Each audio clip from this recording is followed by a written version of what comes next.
ଓ ରାକ୍ଷସୀ। ଗୋଟିଏ ଗାଁରେ ରୁଚି ନାମର ଗୋଟିଏ ଝିଅ ରହୁଥିଲା। ସେ ଭାରି ଦୟାଳୁ ଥିଲା।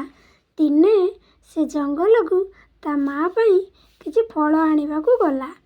ଝିଅଟି ଫଳ ତୋଳୁଥିବା ବେଳେ ସେଠାକୁ ଗୋଟିଏ ରାକ୍ଷସ ଆସିଗଲା। ସେ କହିଲା, ଏ ଝିଅ, ତୁମେ ମୋ ଜଙ୍ଗଲରୁ ଫଳ କାହିଁକି ନେଉଛ?